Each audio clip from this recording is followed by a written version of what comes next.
ஒரு நொடி நில்லுங்கள். இன்று வானுலகமே பூலோகம் நோக்கி இறங்கி வரும் நாள். சிவனின் நெற்றிக்கண்ணில் உதித்த செவ்வேலனுக்கும் தேவேந்திரன் மகள் தெய்வானைக்கும் திருமணம் நடந்த அதே மங்கள நாள். அப்படி என்ன விசேஷம் இந்த பங்குனி உத்திரத்தில்? ஏன் இந்த நாளில் மட்டும் இத்தனை தெய்வங்களுக்கு திருமணங்கள் நடக்கின்றன? உங்கள் வாழ்க்கையில் இருக்கும் தடைகள் நீங்கி மங்கள வாழ்வு மலர இந்த நாளில் நீங்கள் செய்ய வேண்டிய மிக முக்கியமான விஷயம் என்ன? தெய்வீக ரகசியங்களையும் ஆன்மீக உண்மைகளையும் தெரிந்து கொள்ள மறக்காமல் நமது தெய்வீக ராகம் சேனலை தொடர்ந்து பாருங்கள். வாருங்கள், முருகனின் அருள் வெள்ளத்தில் நனைவோம். பங்குனி மாதம் உத்திர நட்சத்திரம் பௌர்ணமி திதி. இன்று 3 சங்கமங்களும் இணைவதுதான் பங்குனி உத்திரம். நட்சத்திரங்களில் 12வது நட்சத்திரமான உத்திரம் சூரியனுக்கு உகந்தது. சூரியன் ஆத்மக்காரன், சந்திரன் மனக்காரன். ஆத்மாவும் மனமும் இணையும் உன்னத திருநாள் இது. இந்த நாளை கல்யாண விரத நாள் என்றும் அழைப்பார்கள். ஏன் தெரியுமா? சிவபெருமான் பார்வதி தேவி, முருகப்பெருமான் தெய்வானை, ராமபிராமணன் சீதாதேவி, ரங்கநாதர் ஆண்டாள் நாச்சியார் என 30 முக்கோடி தேவர்களும் வியக்கும் வண்ணம் மங்கள திருமணங்கள் அரங்கேறிய நாள் இதுதான்.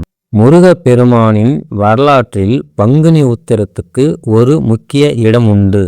சூரபத்மனை வதம் செய்து உலகை காத்த முருகப்பெருமானுக்கு தனது நன்றி கடனாக இந்திரன் தன் மகள் தெய்வானியை திருமணம் செய்து கொடுத்தார். அந்த திருக்கல்யாணம் நடந்த இடம்தான் திருப்பரங்குன்றம். அது நடந்தது ஒரு பங்குனி உத்திர திருநாளில்தான். அதேபோல் தச்சன் மகளாக பிறந்து தீயில் புகுந்து மறைந்த பிறகும் மீண்டும் இமயமலையில் பார்வதியாக பிறந்து சிவபெருமானை அடைய தவம் இருந்தாள். அவளது தவத்திற்கு மெச்சிய ஈசன் அவளை திருமணம் செய்ய சம்மதித்ததும் இந்த மங்களகரமான நாளில்தான். காஞ்சியில் காமாட்சி அம்மன் மணலால் லிங்கம் செய்து வழிபட்டு ஈசனை மணந்ததும் இன்றுதான். வில்வ மரத்தடியில் சிவபெருமானுக்கும் பார்வதிக்கும் நடந்த அந்த பிரம்மாண்ட திருமணத்தை இன்றும் நாம் காஞ்சியில் திருவிழாவாக காண்கிறோம். பங்குனி உத்திரம் என்றாலே நம் நினைவுக்கு வருவது பால் காவடியும் பன்னிரிக்காவடியும் தான். ஏன் மக்கள் இவ்வளவு சிரமப்பட்டு முதுகில் வேல் குத்தியும் காவடி சுமந்தும் வருகிறார்கள்? இது வெறும் நேர்த்திக்கடன் மட்டுமல்ல, இது ஒரு சரணாகதி தத்துவம். இறைவா, என் ஆணவம் என்னும் சுமையை உன் காலடியில் சமர்ப்பிக்கிறேன் என்பதே காவடியின் பொருள். முருகனின் கையில் இருக்கும் வேல் எப்படி தீய சக்திகளை அழித்ததோ அதேபோல் நம் மனதுக்குள் இருக்கும் தீய எண்ணங்களை அழித்து ஞானத்தை தருவது அந்த ஞானவேலன். இன்று செய்ய வேண்டிய வழிபாடுகள். இந்த ஏப்ரல் 1, 4, 2026 புதன்கிழமை அன்று அதிகாலையிலே எழுந்து நீராடி முருகப்பெருமானை மனதார நினையுங்கள்.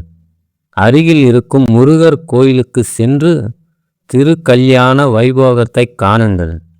திருமணம் கைகூடாதவர்கள், குடும்பத்தில் ஒற்றுமை இல்லாதவர்கள் இந்த பங்குனி உத்திரத்தில் விரதத்தை மேற்கொண்டால் நிச்சயம் நல்ல பலன் கிடைக்கும். ஏழைகளுக்கு அன்னதானம் செய்வது இந்த நாளில் கோடி புண்ணியம் தரும். பங்குனி உத்திரம் என்பது வெறும் கொண்டாட்டம் அல்ல, அது நம் ஆத்மாவை தூய்மைப்படுத்தும் ஒரு தெய்வீக பயணம். 2026 ஏப்ரல் 1 தேதியில் வரும் இந்த புண்ணிய தினத்தில் அந்த சிங்கார வேலனின் அருள் பெற்று வாழ்வில் சகல ஐஸ்வர்யங்களையும் அடைவோம். இந்த தகவல் உங்களுக்கு பிடித்திருந்தால் உங்கள் நண்பர்களுக்கும் பகிருங்கள். மீண்டும் ஒரு அழகான ஆன்மீக தகவலுடன் உங்களை சந்திக்கிறேன். இது உங்கள் தெய்வீக ராகம். வெற்றிவேல் முருகனுக்கு அரோகரா.